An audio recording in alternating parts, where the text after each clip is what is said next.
Okay, good afternoon. Let us start our lecture.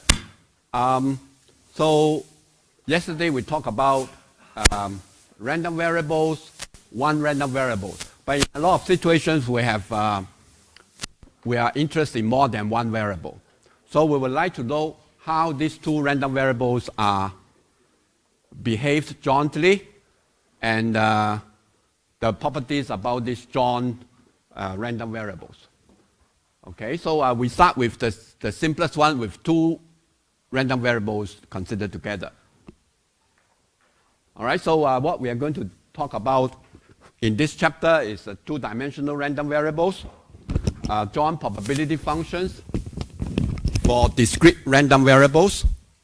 I have to emphasize again, whether a random variable is discrete or continuous, you have to look at the range of the x values.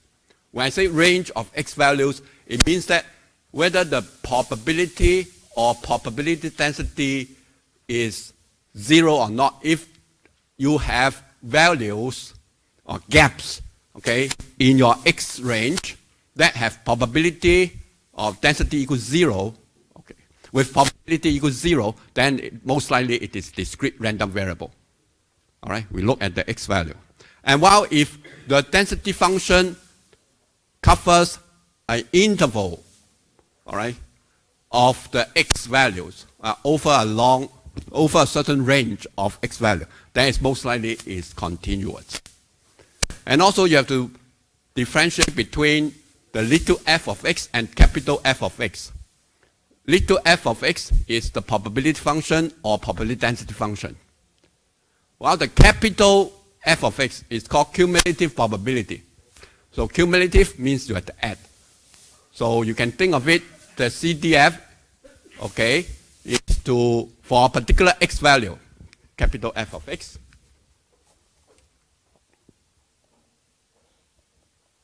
All right, this always defined. It doesn't matter whether it's continuous or discrete. It's always defined as the probability of the random variable less or equal to that value, little x. All right? So for discrete case, you just add up the probability of those x values which is less than, those values which are less or equal to your little x.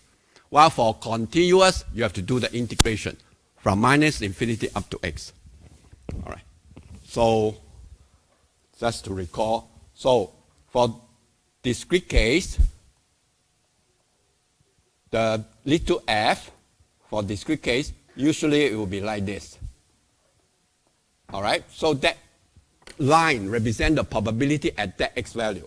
And for those we don't see any lines, for those x value you don't see any line, means the probability is 0. So the CDF, all right, for this will be a step function. That means from here to here, you jump because you get the probability. And then when you move to the next point, you add up these two probabilities, so that will be the height at this point. So it's a step function. All right? While for continuous, the f of x over a fixed x region. So maybe something like this. All right? Is the density function defined for all the x value within that region. While the CDF will be something like this. They are not of equal scale. This is the f of x, this is capital F of x. So in other words, for this same x value, all right, this is the probability density of this at this x value. And this height is the area to the left of this point, under this PDF curve. All right. So this height represents the density. Tell us how likely the x take that value falls within that x and the neighborhood of x, a small neighborhood. All right. Why? The CDF is the probability from minus infinity up to this point. So it's the area which we convert it to the height of this graph. So that represents the probability, this height, represent the probability less or equal to this value x, which is the area under the PDF. All right? Okay, so this will extend to two-dimensional random variables. So for continuous random variable, we will look at the probability density function. For this module, we only consider both variables are of the same type. So we don't discuss one variable is discrete, the other is a continuous. So we will only consider both variables are discrete or both variables are continuous. All right? Now, the John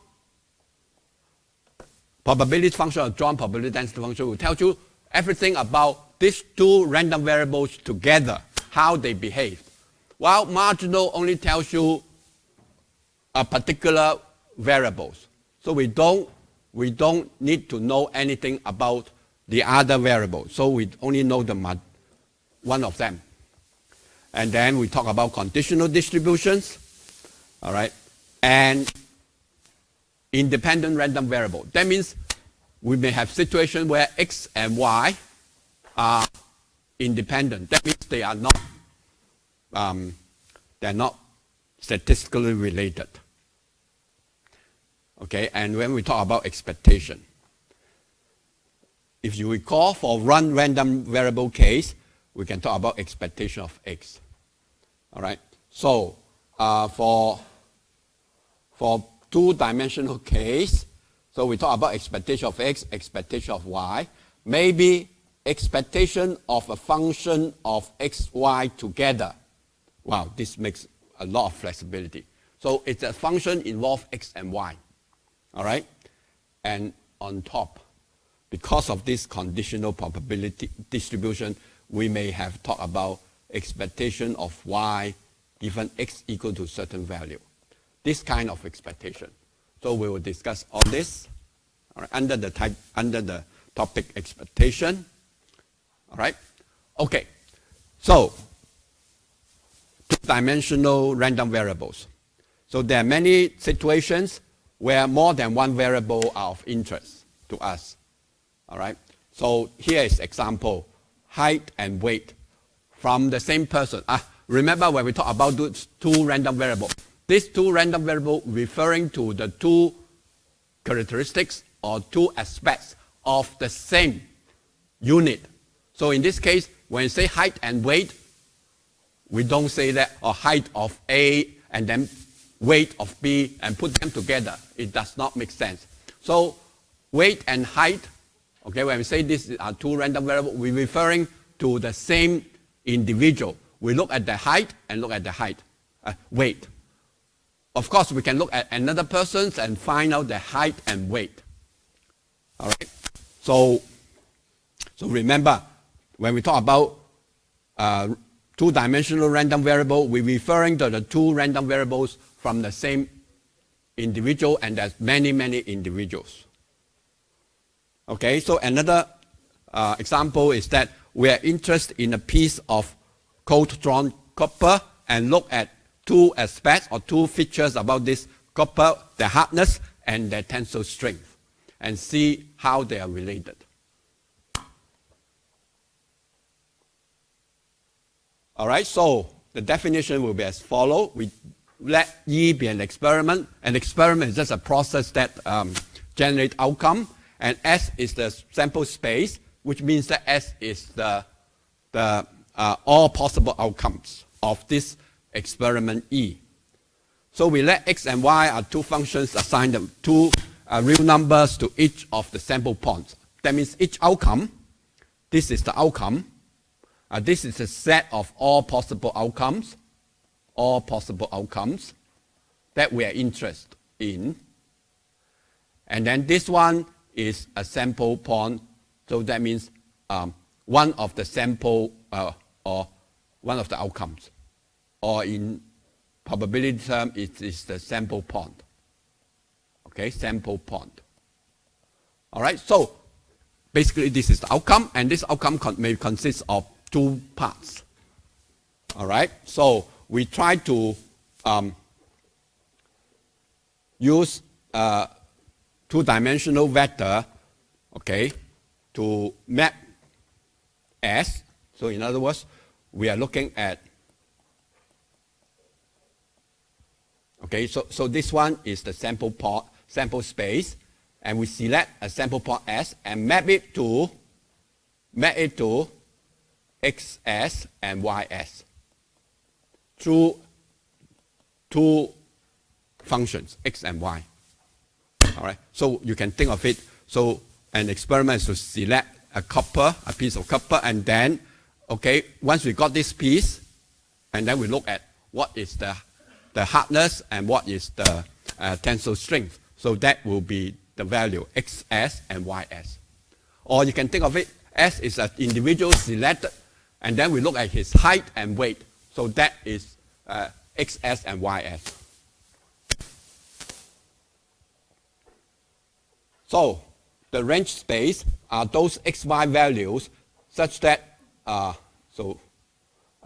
this little x is the image of S through the function X, and Y is the sample space S, okay, through the function Y. So in other words, I have to do, okay, this is the S from the sample space, and then this is the range space Rxy.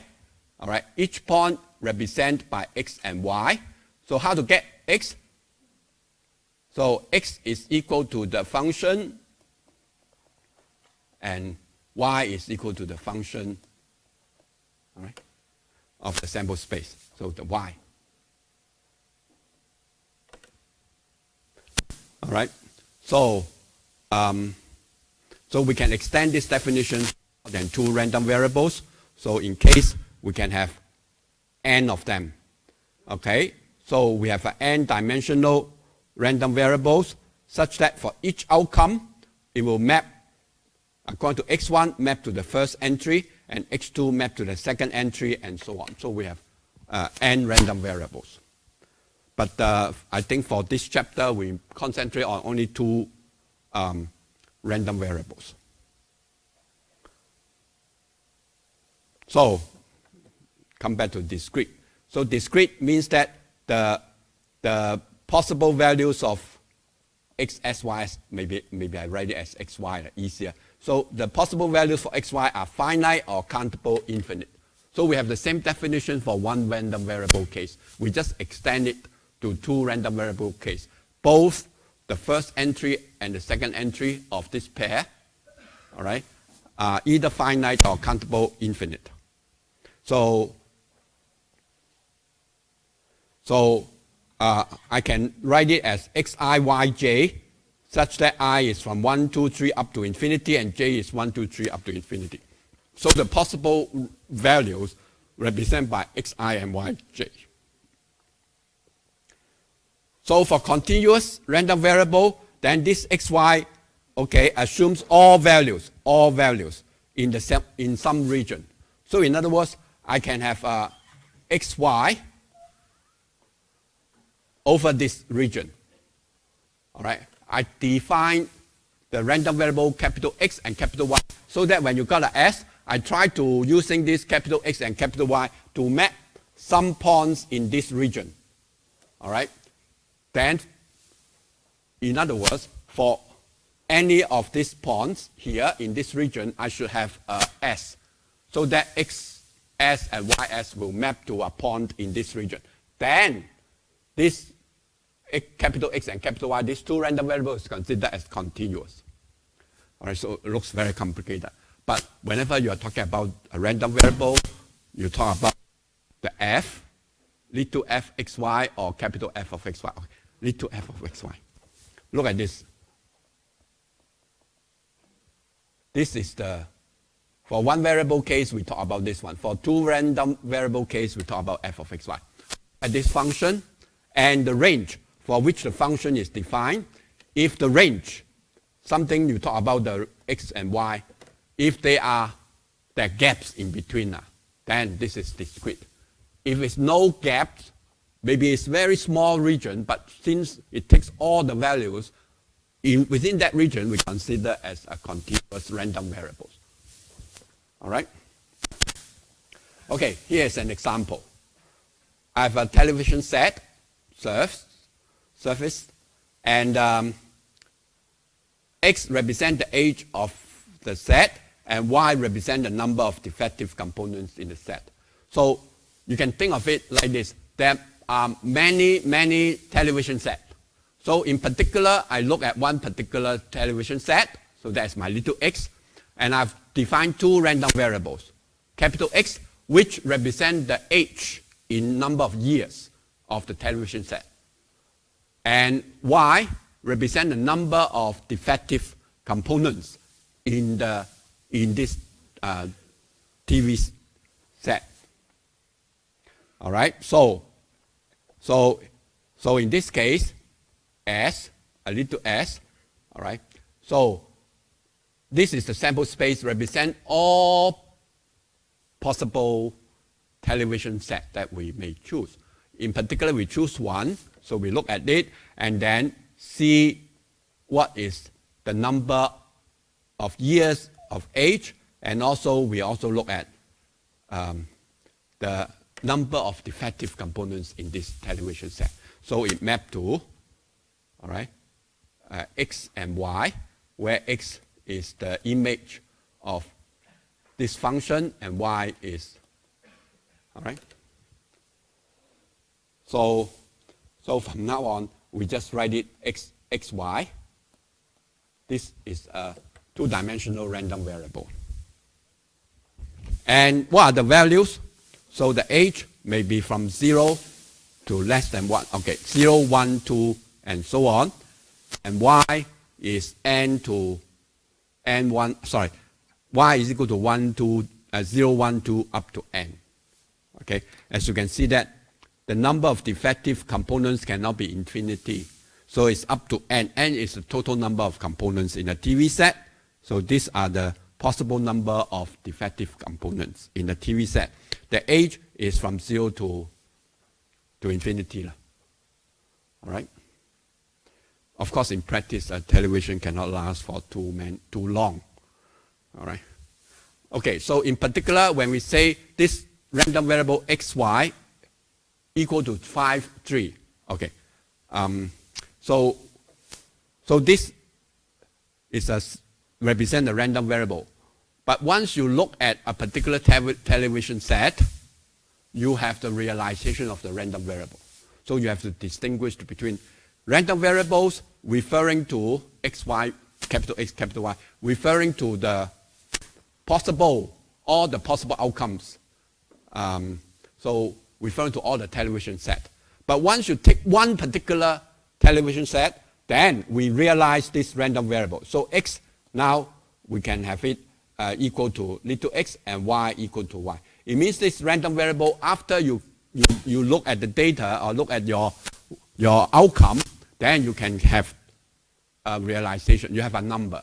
So in this case, this particular television is 5 years old, and there are 3 defective components. So xy equal to, all right, 5 and 3. All right. So I want you to make sure that you understand or distinguish between these two. The capital letters represent the random variable. Random variable is a variable, and in addition, it's random. That means each values of this variable take on that value with certain probability or probability density. All right. But in particular, why x can equal to 5? So we are looking at one particular television set that we select, and it has 5 years old. So it's x equal to 5. All right. So, and 3 is the number of defective components. So here's another example. So a fast food restaurant operates on a drive-up facility and a walk-up window. So we have 2. So X represents the proportion of time that the drive-up facility is being used. All right?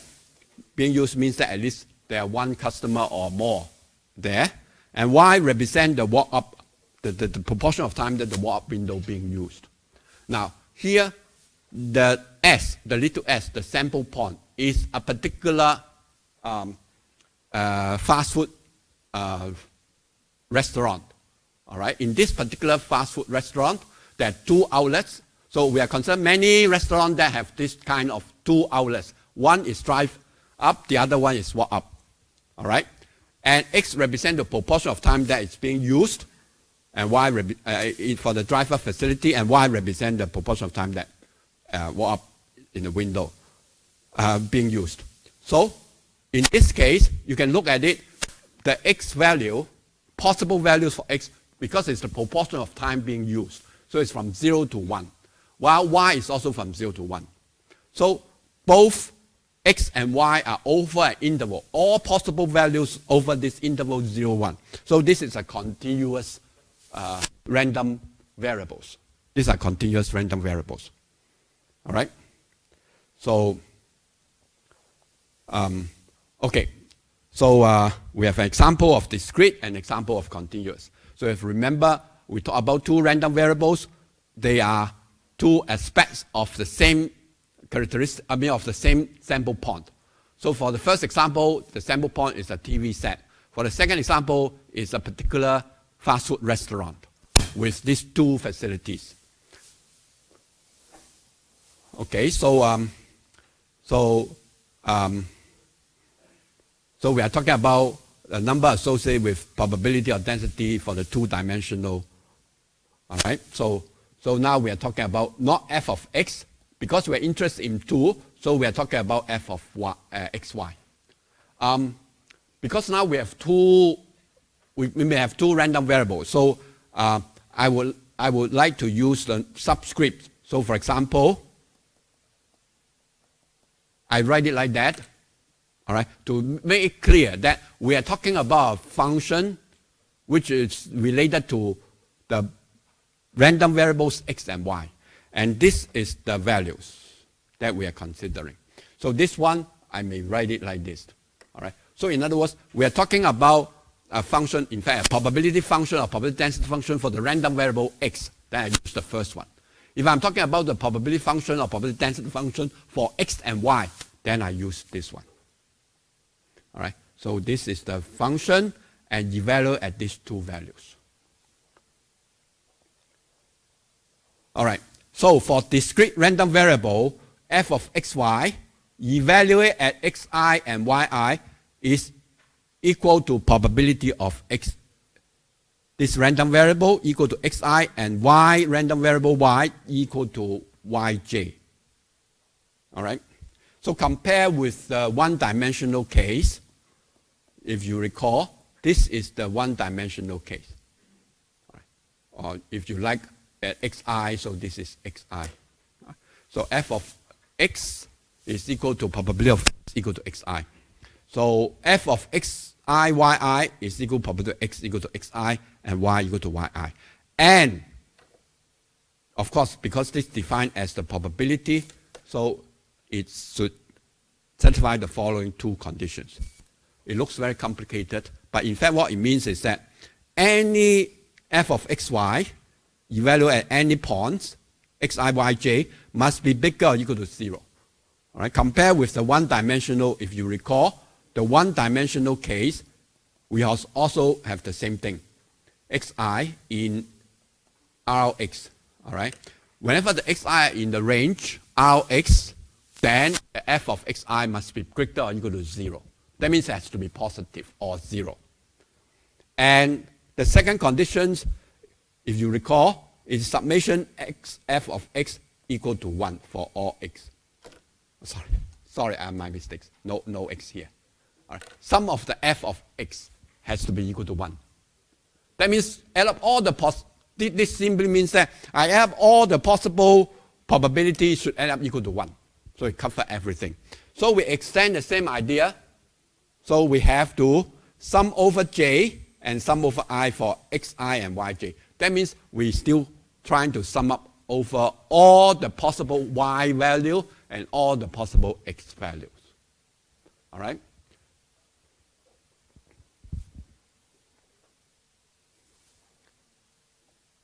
How about this one?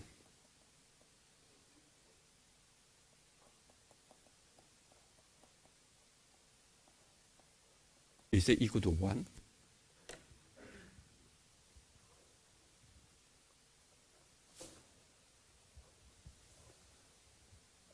Is it equal to 1? Okay, let's understand or repeat. What is fxy? The John probability function. So it means that your outcome, all right, your S, will map to xi, yj.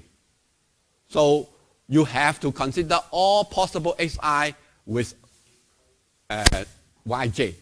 That means so you have to consider x1, y10, for example. All right, this kind of combination. So all this you have to consider. So now what I wrote down here is that this one, I just fix my xi. I just collect all the probability related to xi and y1, probability of xi and y2, probability of xi and y3, and so on, and have all this probability. So should it equal to 1? No, usually. So this, in fact, is equal to f of x evaluate at xi. Sorry, equal to f of x at xi. So we'll see it later that why is that so. But I want you to remember, or not remember, but to understand that when we talk about these properties, so it's not just add up over y. We need to consider add up over x, all the possible x value, as well as add up all the possible y value. That means that the combination of xi, yj. You have to consider all the possible combination of xi, yj and their corresponding probability, and then add them up. All right, so this function is called John probability function. This is called John probability function of x and y. So if A consists of any set, any pairs of xy values, then probability of xy, this random variables, all right, takes the value in a set A, is defined as sum up all the possible xy values in this set A. Sum up all this probability. All right? So let's look at an example. Okay, so we want to find k so that this function f of xy defined as k times xy for x equal 1, 2, 3 and y equal 1, 2, 3. Okay, so for this one, first of all, is it discrete or continuous? So obviously this is discrete because you can see that your range space, you don't have anything between 1 and 2, you don't have it. So obviously this is a discrete random variable. So next one, whether this f of x is bigger or equal to 0 for this range. All right. So because x are positive, y are positive, so the product should be positive. So you have just make sure that after you compute it, k is bigger than 0. Can k equal 0? Can k equal 0? If k equal to 0, it's still bigger or equal to 0. F of xy is still bigger or equal to 0. So satisfy the first condition. How about the second condition? If k equals 0, then all the f of xy will be 0. So how can you add up all these f of xy which are zeros to add up to 1? So k cannot be 0, cannot be negative, cannot be 0. All right?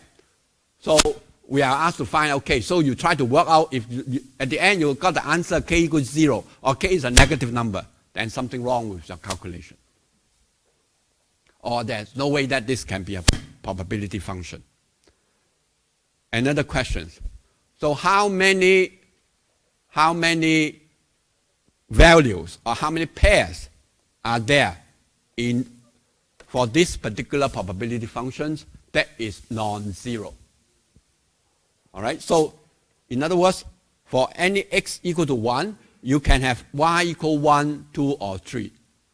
For x equal to 2, you can also have y equal 1, 2, or 3. So there are altogether 9 possible pairs of xy values for which this probability function is greater than 0, right? So in order to serve as a joint probability function, we need, all right, to work out the sum of the probabilities. So I try to work out. So when x equal 1, y equal 1, the probability function is 1 times 1 times k. When x equal 3 and y equal 2, it will be 3 times 2 times k, so it's 6k. So I have to add up all this f of xy to make it equal to 1. So here it is. So it's equal to 36. So 36k equal 1. So k equal to 1 over 36, which is positive. And k equal 1 over 36 will make this a PDF, probability function. All right? So another example. So we have two production lines, A and B. All right. So in this case, so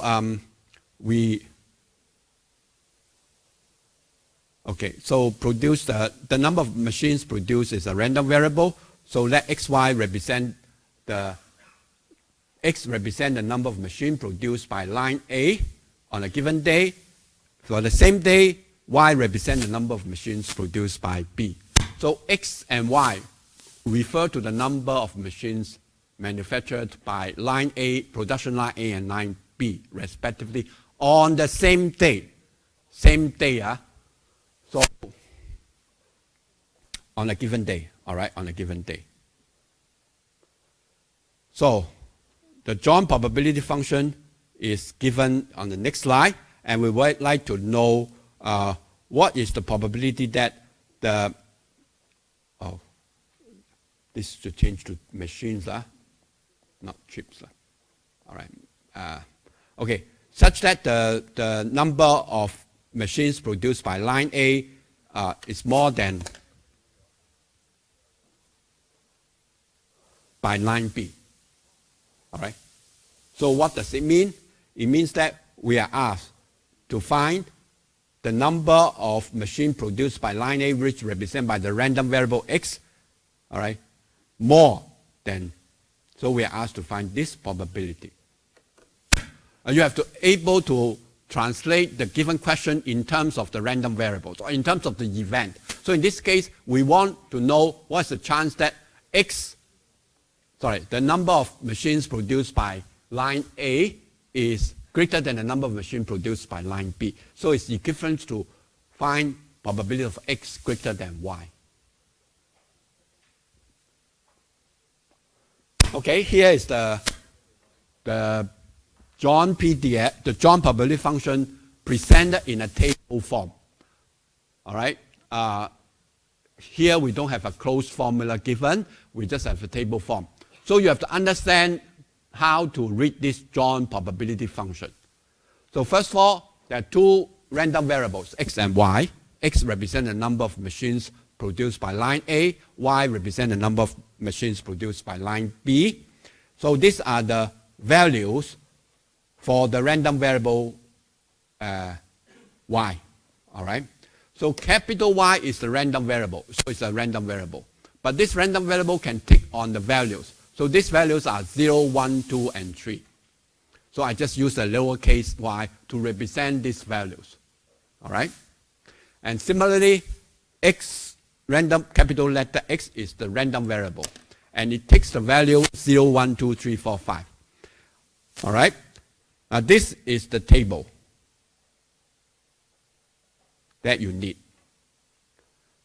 Two things are there. The values, the x and y values. That's the first thing. The second thing is the probability evaluate xy. That means the probability function. So the top margin here represents the value of x. This represents the value of y.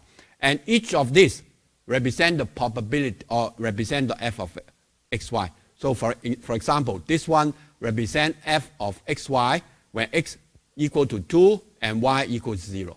So this is 0.02. So F2 0 means probability of x equal to 2 and y equals 0. Means that the line A produce 2 machines while the line B produce 0 machines. All right, so this is the joint probability function. You're supposed to check. So first of all the f of xy, that means all the entry here are positive, bigger or equal to 0. And there's 1, 0. All right? It means that on any given day, you won't see both machines produce nothing. All right? Then, okay, so you have this and the f of xy. Now, so you ask yourself, so what happens? Okay, you give us too much information. What happens if I just want to know? Okay, I'm not interested in line A. I just interested in line B. I want to know what is the chance that the line B produce 2 machines on a given day. All right? So in other words, what I'm interested is probability of y equal to 2. What is this? Can I get this information from this joint probability function? And the answer is yes. So in fact, y equal to 2, this event y equal to 2 means that line B produced 2 machines. So it is equivalent to xy in this set. It is 0, 2, 1, 2, 2, 2, 3, 2, 4, 2, and 5, 2. Am I right? This outcome, y equal to 2, 2 machines from line B, is equivalent to, all right, xy equal to 0, 2, 1, 2, 2, 2, and so on. All right? So these two are equivalent. Y equal to 2, okay, y in 2 basically. Y equal to 2, all right, means that it's equivalent to xy take on all these 6 values. So the probability of y equal to 2, that means fy2 is equal to sum of f of xy, x and y has to be 2, and sum over all possible x. All right? This is what it means. Basically, I'm summing the probability of this, all this together. So it basically is to add up all this. And this is the number. This is f of y2. It's on the margin. All right? So that's why we call it marginal probability function. It's on the margin. So the joint PDF is 2 dimension, and when we ignore 1 dimension, it becomes a marginal. All right? We just look at 1 part. So in this case, it's f of y. So this tells us what is f of y. And this, all this tells us what is f of x. What is f of x? So this is the marginal distribution. Oh, sorry. This part, the value, plus the corresponding f of x, that tells us everything about x. And we are not interested in the y. All right? Similarly, with this set of value of y and the corresponding probability function, we have the marginal distribution of y. All right? And you can see that you add up all this equal to 1. Add up all these numbers is also equal to 1. All right? Okay. So, so we are asked to find this probability of this event, x greater than y. So, if you write it down, it means all these possible xy values. But if you look at this table, you want x bigger than y. So what you have to do is just draw this line, which is x equal to y, and then you take the x bigger than y, so you take all these entries, which I highlighted with yellow color. So you just add up all this, all right? This is x equal 1, y equals 0. So it's x bigger than y, x bigger than y, x bigger than y. Oh, all right? and x bigger than y, and so on. All these are x bigger than y. All right? So it's quite straightforward. So the answer is 0.73. So in other words, it's likely that you have the number of machines produced by line A is bigger than the number of machines produced by line B. All right? Okay, so another example. So now we have a group of 9 executives divided into 3 groups: married, never married, and divorced. And we want to form a committee with 3 of them, select randomly for promotion. All right. So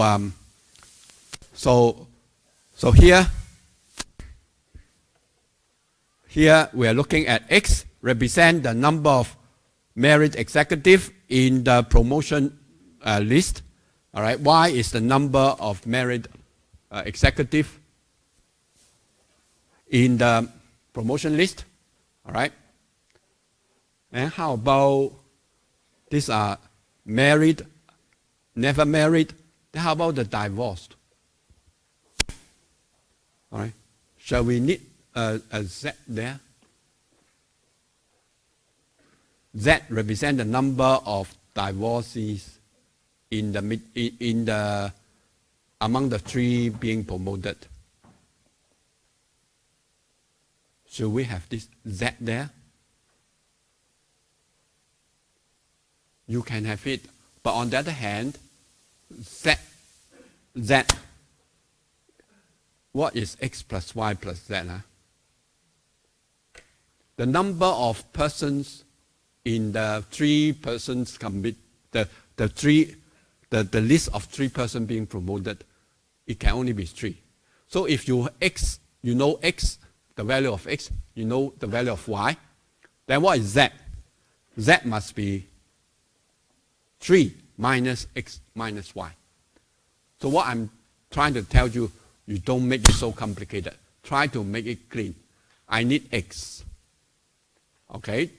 I have 3 persons. The number of persons are married executive in this list, on this list, all right, is represented by X. Then Y represents the number of unmarried, okay, unmarried executive on this list. So how about the divorcees? So the number of divorced on the list should equal to 3 minus X minus Y. All right? So we don't need that because of this identity. You only have committee of 3. So among these 3 persons, they must be married, never married, and divorced. So if you know the other 2, so you can get the number of divorce in this promotion list. All right, find the joint probability function of X and Y. All right, so here it is. So basically, okay, here's the. So first of all, we try to select 3 out of 9 persons. So these 9 persons, we group it together. We don't distinguish whether they are married, or never married, or divorced. So just select 3. How many ways that we can select it? Choose 3 out of 9. All right. Then I divide this into 9 into 3 groups. So 4, 3, and 2. So I will select from here X, select from here Y, and select from here. How many should I select from here? Huh? How many should I? So if you have X represents the number of married executive on the list of the promotion list. All right, Y is the number of never married executive on the promotion list. So this one, altogether there are only 3 promotions. So 3 minus X minus Y. All right. So obviously you have to choose X out of 4, Y out of 3, and then choose 3 minus X minus Y out of 2. All right, and multiply them together. That is the number of ways that you will get X married executive, Y never married executive, and and the rest will fill up by the divorced people, right? Why we multiply them? This is how we do the counting, right? So 4 choose X is the number of ways that so to choose the married executive on the list. All right. So this one, for each of this, you have so many choices. So that's why you have to multiply. For each one on this number of ways, there are so many ways to choose the unmarried executives. Now, then, this is the hard part. You have to pay attention. So the probability should be this number of ways. Select X, married executive, Y never married, and 3 minus X minus Y divorced on the promotion list out of so many ways. So the probability is something like this. But there's a very important question that you need to figure out. What are the possible values of X, Y to make this as valid? You cannot have X equal to 5, right? So, in fact, X and Y takes the value 0, 1, 2, and 3, right? But can we have X equal to 2 and Y equal to 2 at the same time? Cannot, right? Because we only have 3 persons. The list is only 3 names. So we cannot have X equal to 2 at the same time Y equal to 2. So this XY must have some constraint on the relationship between XY. So this is the sum. So X plus Y must less or equal to 3, right? You can have X plus Y equal to 3. So all the 3 persons either married or never married. So that means the divorce, none of the divorcee was on the committee. Why is it greater or equal to 1? Huh? Why? Huh? Can X plus Y equal 0? Huh? X can be 0, Y can be 0. So X plus Y equals 0. But in that case, then you don't have anyone from the married executive, never married executives. So the 3 names must come from the divorcees, those divorced. But how many do you have? You only have 2. You cannot fill up the 3. So in other words, out of these 3 promotion, at least one of them must be from the married or never married group. All right? So that's why X plus Y is between 1 and 3. It's very important. You cannot blindly apply this. Say, X takes 0, 1, 2, 3, and Y takes 0, 1, 2, 3. If without these conditions, then you have 16 possible combinations for the values of X and Y, which is not what we want. This formula cannot apply to all the 16 possible values. So this is the result. And we're also getting a habit saying that, okay, if above X and Y, all right, does not satisfy this, then the f of xy equal to 0. And this is a discrete 2-dimensional random variables. And in fact, okay, we can also display the probability density probability function in a table form. So x takes the value 0, 1, 2, 3, y takes the value 0, 1, 2, 3. So these are the possible, these are the value for the probability function, which obtained using this formula here, using this formula. All right.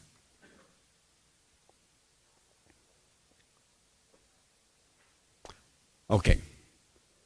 So how about continuous random variable?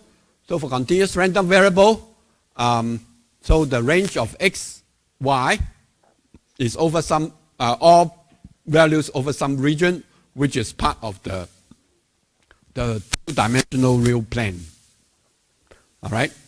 So again, so the John PDF have to bigger or equal to 0 for all xy over the range of xy. And secondly, this means integrate x and y over the John PDF over the region Rxy and with respect to x and with respect to y equal to 1. All right. So it just replace the summation, double summation with the integration. And we will discuss how to do the integration. All right. So, or maybe this one is too complicated. We write it in a very systematic way. Integrate from minus infinity to infinity, the John PDF with respect to x first. So this part is just an integration with one variable, x. So you treat the y, whenever you see the y there, you just treat it as a constant. All right? After you integrate, complete this integration, there shouldn't be no more x. You won't see any x. If you still have an x there, that means something wrong. So this, after you complete the first integration or the inner integration, then what you left is a function of y. Then you integrate over this function. All right? So that's how we do the integration. And also, I have to remind you, this f of xy may take different form over different region or range of x value as well as y values. So you have to pay attention. All right? Okay. For example, you have this John PDF. Okay, take this form whenever x is between 0 and 1 and y between 0 and 2. Now this is a continuous random variable xy because x takes all possible values between 0 and 1 and y takes all possible values between 0 and 2. We are talking about, don't confuse, we are talking about the John PDF, the little f.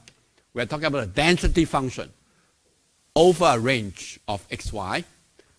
All right? And x is in the range which take all possible values between 0 and 1, and y take all possible values between 0 and 2. And whenever they are here, xy value within this region, then the PDF takes this form. Outside this region, it takes the value 0. So you can think of it like this. I'm drawing this xy range, and the f of xy, consider as something come out from this plane. All right, so we are considering x between 0 and 1 and y between 0 and 2. So we are considering this region. This is only a region, and the probability density functions come up from this region, and the height, all right, the height come out from this part, all right, depends on this function. So you can see that as x getting close to 1, you get a larger density, all right?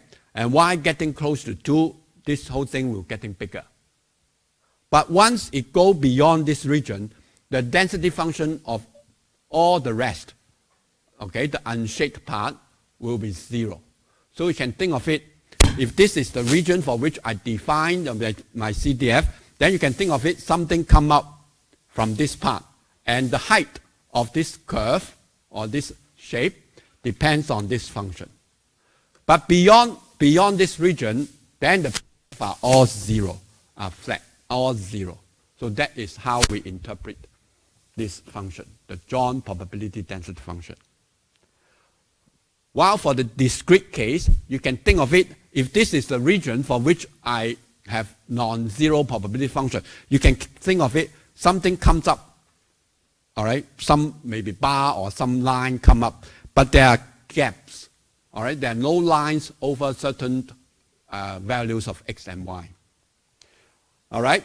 So, given this one, we are asked to find what is the probability of x plus y greater or equal to 1. Now, this John PDF tells you everything about x and y. the random variable xy. So now we are asked, okay, so if you know everything about this, how this xy behaves, so what is the chance that x plus y is greater or equal to 1?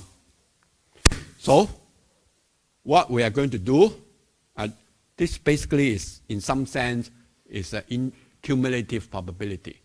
In the sense that we are looking at the region x plus y greater or equal to 1. What is this region? That means I'm looking at this place, okay, this R square, the two-dimensional real plane. I want to know what does this x plus y greater or equal to 1 region. Okay, so first of all, you work out x plus y equal to 1. Or y equal to 1 minus x. All right? So in other words, we are not looking at the inequality. We are looking at the equation x plus y equal to 1, which means that y equal to 1 minus x. So we try to find the line y equal 1 minus x. This is equation for a straight line, right? This is y equal to mx plus c, right? This is a line equation, mx plus c. This is a line equation for a line, all right? So we know that it's a line. So how to find this line? Very simple, okay? You just take two convenient points, satisfy this equation. So if I take x equal to 1, then y equals 0. So x equal to 1, y equals 0. So this is one point that lie on this line. Then I take another point, y equal to 2.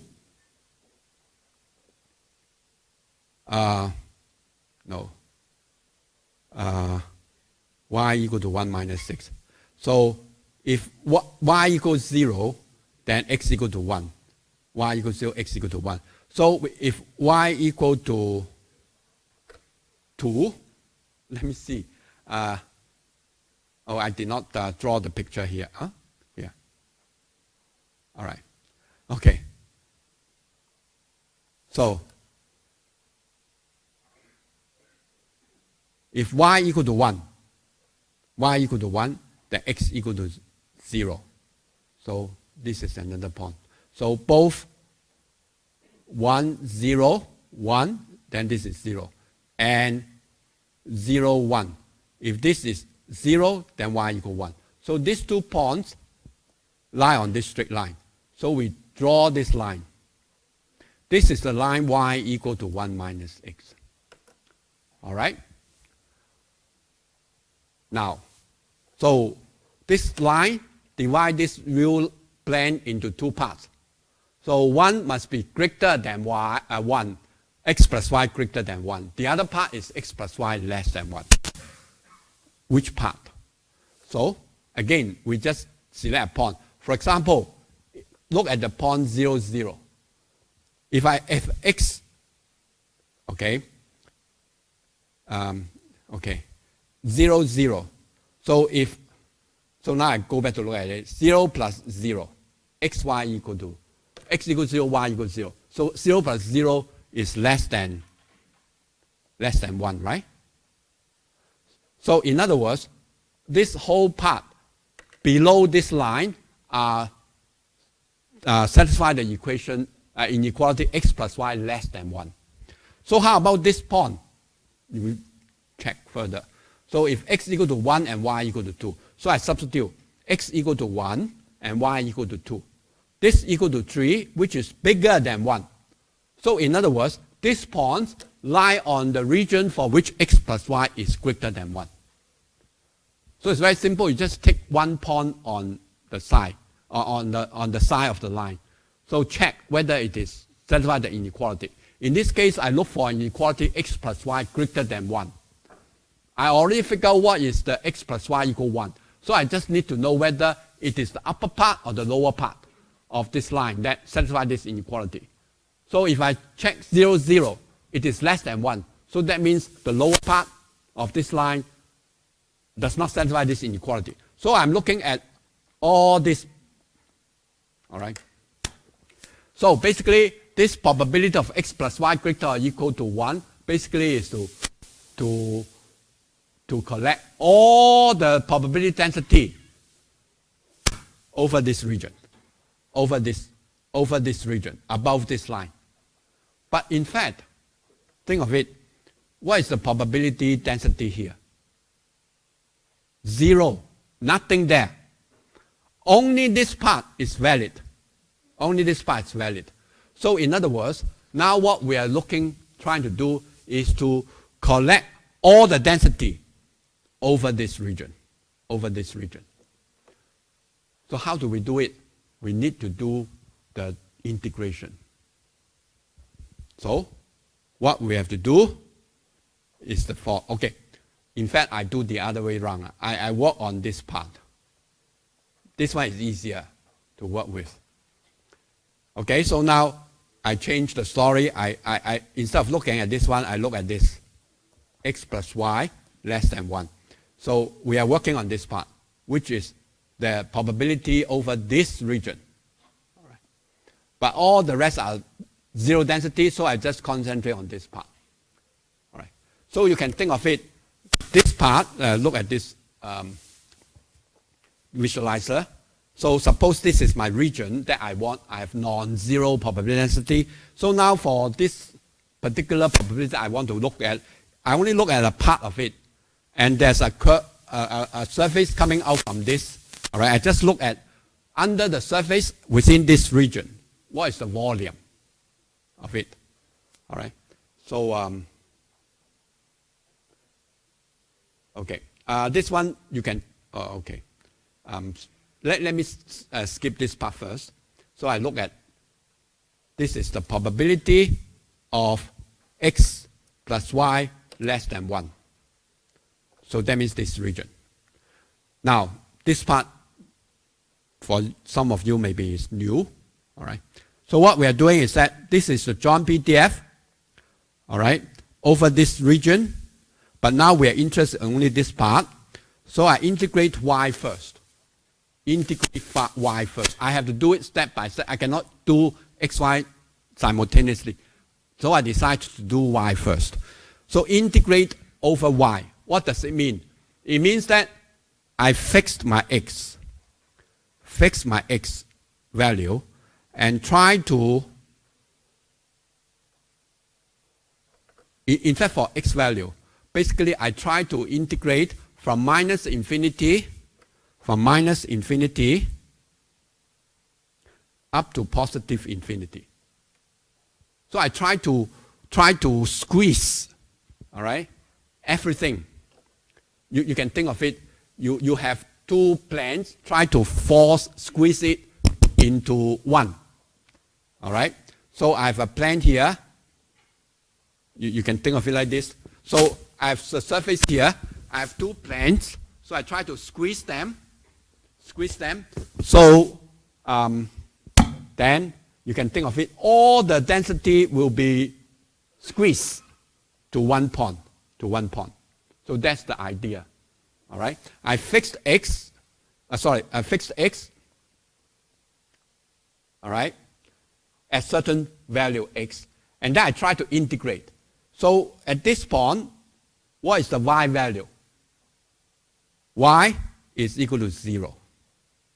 Then I add all the density until this point. This is the upper limit. So what is the upper limit? What is the y value here? What is the y value here?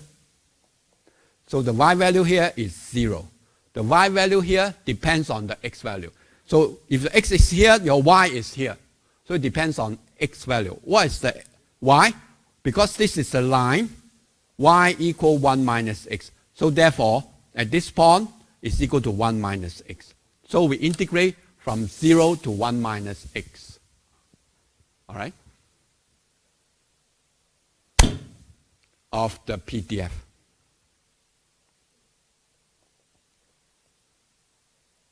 All right. Now, after I complete this part, there shouldn't be any more y because I squeeze everything on the x-axis. You can think of it. I squeeze everything onto the x-axis. So now only after I do this, all the density will be here on this one, lie on this line. All right? So all this will be squeezed onto this point, all this will be squeezed on this point. So only this part have density. So now, what is the range of x? X will be from 0 to 1. 0 to 1. All right? So that's how we do it. So, so I work out. All right? So,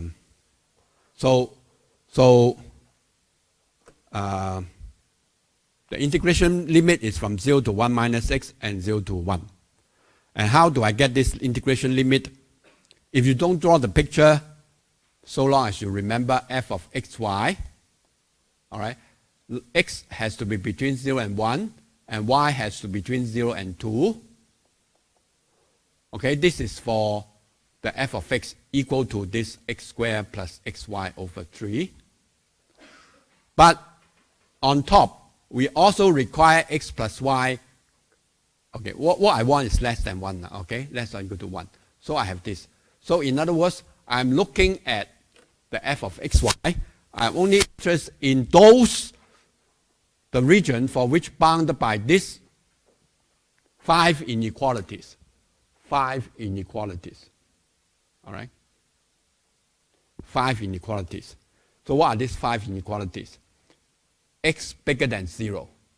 So that means this is the x equals 0. This is the line x equals 0. So bigger than 0, that means this region, this part. All right? And x less than 1. So that means this is the x equal to 1. This is x equal to 0. So x less than 1 means that it is this part.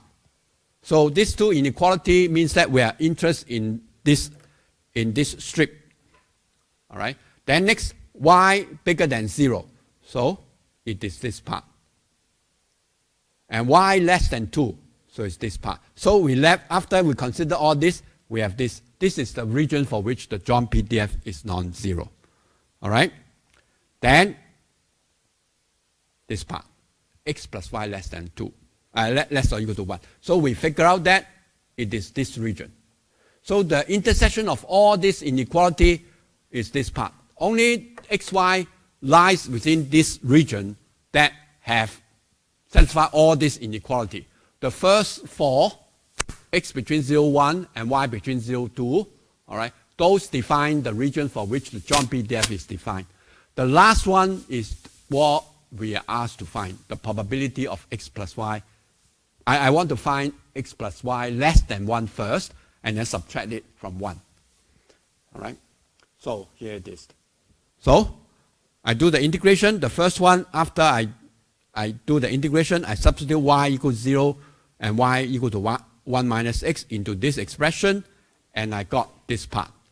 So substitute this here, and substitute this in place of y. All right? And after that, we substitute y equals 0. When you substitute y equals 0, they're all 0. So it looks as if we just left with this one, and then integrate from 0 to 1. All right, so it's just a polynomial integration. So the answer is 65 over 72. All right? Now, let me summarize it. So first of all, you look at your PDF. So this is a joint PDF. So long as x less or equal to between 0 and 1 and y between 0 and 2, then the joint PDF takes the form x squared plus xy over 3. Outside that rectangular area, then the PDF is 0. All right? So you can think of it, there's this area for which you have a surface coming out. The rest is flat. It is 0, nothing. All right? So the area under this surface should equal to 1. So the volume under this surface should equal to 1. All right? So what we are doing is to look at the probability of x plus y less or equal to 1. So we figure out what we are looking at is basically look at the density, collect all the density within this region, satisfy this by this inequality. Okay, so we figure out it is this triangle. All right, so this is the part that we work out. So in order to get the probability, we just try to collect all the density over these regions. How to do it? We do it in 2 steps, doing double integration. So the first integration, we try to fix the x value, try to collect all the density over this same x value for different y. So we integrate the y, and y takes the values from this point to this point. Because the rest of the y value, we don't have non-zero probability density. All right? Strictly speaking, we're supposed to integrate from minus infinity to infinity. But from minus infinity up to 0, this part. So, this part, all right, this part, they're all 0.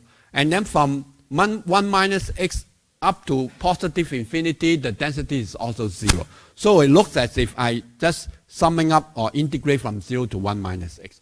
How do I know it's 1 minus x? Because this point lies on this line, which is y equal 1 minus x. All right? So we complete the integration, which is the same as I try to squeeze all the density onto the x-axis. All right? So all this density will be squeezed onto this point, and so on. All right? So now all the density will be on this line, so I just integrate from 0 to 1 for the x. Now, for the same exercise, what happens if I decide to integrate x first instead of y? So, I'm just talking about this part. Huh? So integrate x first. X squared plus xy over 3. So this one, I integrate x. That means I have to fix y. So I have to, so the same thing here, I write here. So this is the part. So now I am integrate x. So I have to fix y, fix a particular y. So what is the x value here? X equal to 0. And what is the x value here? All right, so let me do it again. So I fixed my y value here. So fix the y. So what is the x value at this point? Is 0. And what is the x value at this point? So y equal 1 minus x. So x equal to 1 minus y. All right? So this is 1 minus y. All right? Then after I complete this integration, then I integrate with respect to y. So after I complete it, all the density will be collapsed on this line from this point up to this point. That means from this point up to this point. And this point is 1. So it is from 0 to 1. For this module, it doesn't matter whether you integrate x first or integrate y first. The answer should be the same.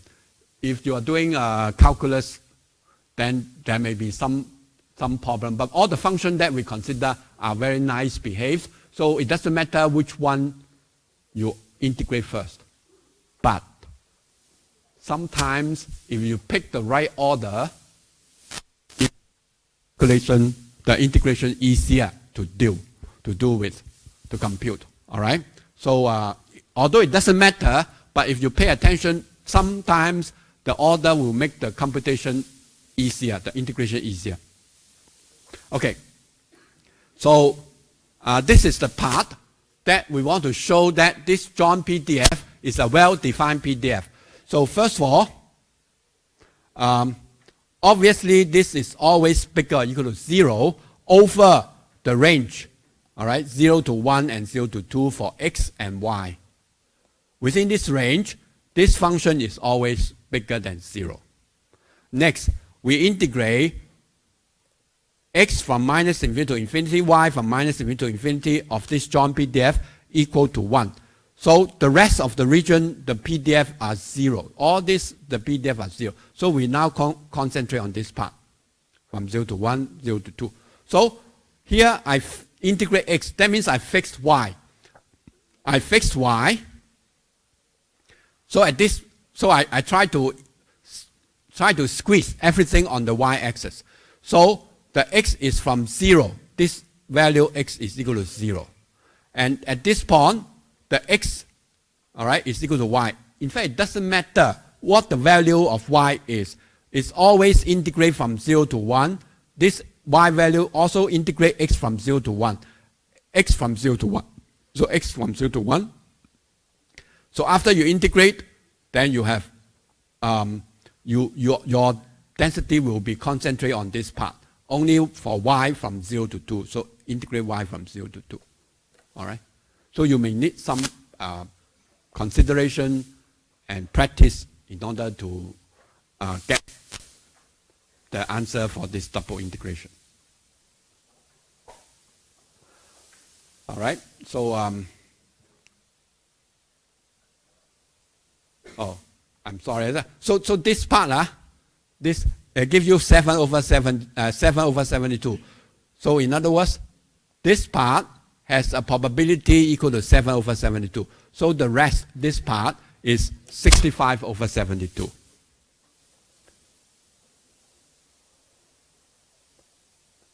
All right? So you may ask, so can I integrate directly like this? All right? So this part. So just now I work on this part. Can I work on this part? Yes. So you don't have to 1 minus. So you integrate this one. All right? So you have to figure out the limits. So if I integrate x square y plus xy square over 6, if I integrate x first, that means I fixed y. So I fixed y. Here's some problem. If I integrate x first, all right, then fixed y. So for y, it's from x from 0 to 1, right? No problem. But what happens if y is here? So where's my x? My x is no more from 0 to 1. So that's why we have problems. You see my point? That means the integration lower limit change. This one is 0, x equal to 0.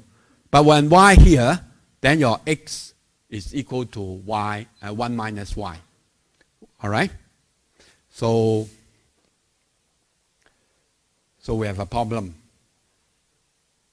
So usually when we deal with this kind of problem, we have to divide it into 2 regions. Over this part, we work one integration. Over this part, another integration. But we may have an easier way out. How about integrate y first? Fixed x. Fixed x. So I fixed x. So now let me draw the picture again here. So now I fixed x. What is the y value? The y value will be depends on the x value using the same function. All the y value is equal to 1 minus x. And what's the upper limit? From here, integrate up to this point. This point is 1, y equal 1. All right? So I don't have to worry about different limits. All right? So this one is from x equal to 1 minus y. All right? X equal to 1 minus y up to 2, and then x equal to 1. All right? So this is how you can do it. So just ask yourself, when you do the integration, all right, you fix one variable and integrate over the others. Then you look at the limits, the upper and lower limit, whether they are represented by the same function or same constant. If they are varied, they are different, all right, different form, different formula, then you have to separate into different regions. All right. Example 2, same thing. This time, x between 0 and half, y between 1 and 2. And find the probability of, x is between 0 and 1, and y between 1 and 2. And now we want to know what is the chance that x between 0 and half and y between 1 and 2. So, here's. So this is the region for which the PDF is non-zero. And what we are asked is to look at this region. What is the probability that fall in this region? So the idea is that we collect the density over this region. So to collect this density, we need to do the integration. So we need to integrate over x and over y. So here, this one is obvious. Because it's rectangle, so it makes life much easier. So if I integrate x, what does it mean? I fix y. So I fix a particular y value. So the x start from here, which is 0. And then we try to collect over all the possible density with the same y. So that means that the same, so this is the line or the region or the line for which we try to collect the density. So integrate from 0, this part x equal to 0, and this one x equal to half for a given x. In fact, it does not depend for a given y, it does not depend on the y value. If y is here, you also start from 0 up to half. So it's integrate from 0 to half. You can see the limits don't have any y value because it's always the same for this region, this shaded region. So after I complete the integration over x, it looks as if I try to squeeze everything on the y-axis.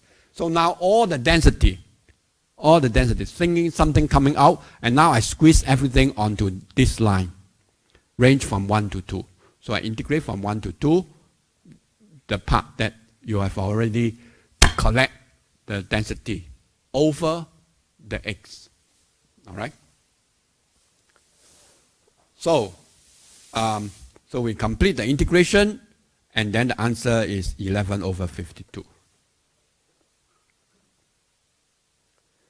So you can think of it, okay, maybe to visualize it, you can think of it, if I define over this region, I have the density. So I use maybe some tiles or some building blocks. All right, so the height of the building block represents the density function. So what I'm trying to do is try to collect all the blocks, all right, all the blocks over the defined region. So in this case, I collect all the density over this region. How do I do it? So I fix y, all right, fix y. So then I collect for the same xy, same y value. I try to collect all the blocks and put it at one on the y-axis. Put it in the y-axis.